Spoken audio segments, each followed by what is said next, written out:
Hi, everybody. Thanks so much for joining me tonight at my launch party.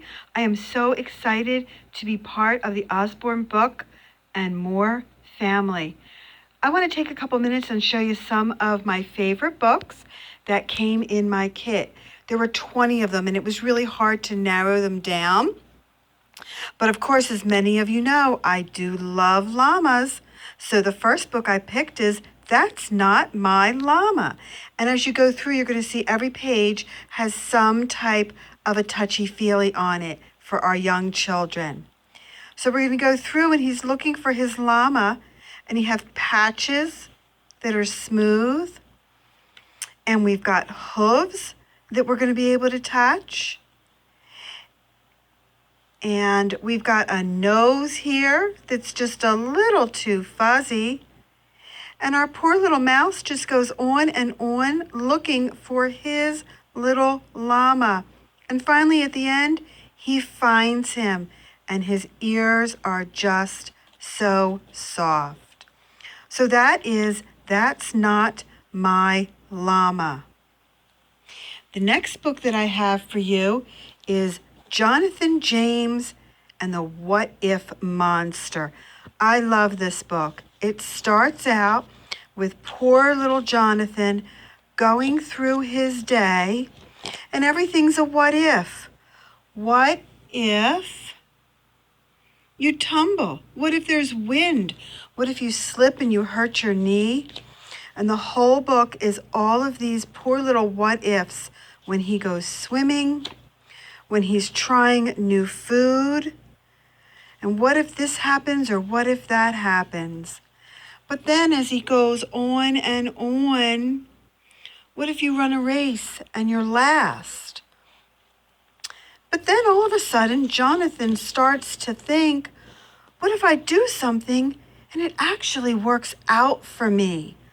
So this is the story of how he changes his thinking as he goes through his day with the what if monster. So this is Jonathan James and the What If Monster. The next book I have is one of the most popular books that Usborne has, Nibbles, the Book Monster. This is absolutely adorable. And when you look at this on my website, there's also a Nibbles plush toy that you can get.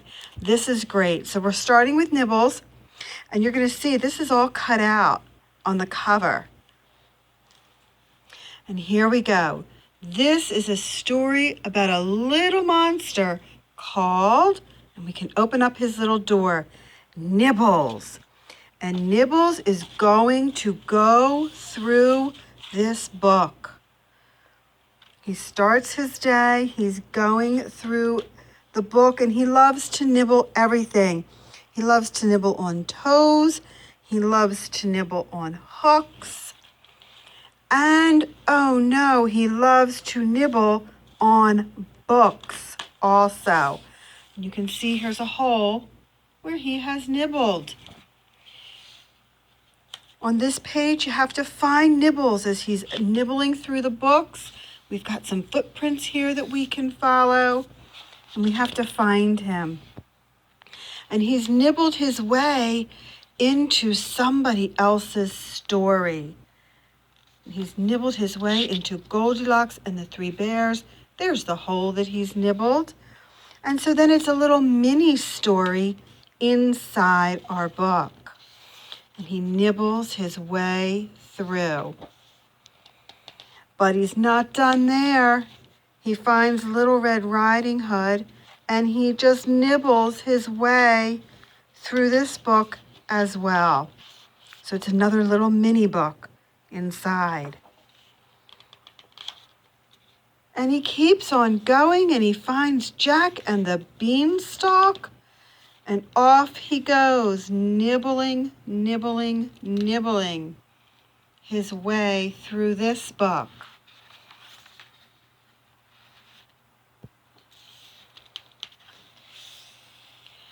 Well, we get to the end, and here's Nibbles, and quick, He gets back into his crate, and we have to close that door quickly so he doesn't escape. But were we quick enough? Or is Nibbles going to escape again and end up on another adventure? And we will just have to wait and see. So that is Nibbles, the Book Monster, one of my favorites. And the last book I have for you is for some older children. I love what they did. They have taken some of our classics. So this is the Odyssey, but it is illustrated, and it is absolutely amazing. The Odyssey is a book that I would never have tackled, but then when I look through here and I see that it's illustrated and our text is a little simpler, it makes me want to read it. Makes me feel like this is finally a book that I can tackle, because the original I would not have been able to tackle. So this is the Odyssey. And this is one of our older books. Thanks for watching the video, guys. Let me know which one do you think would be your favorite.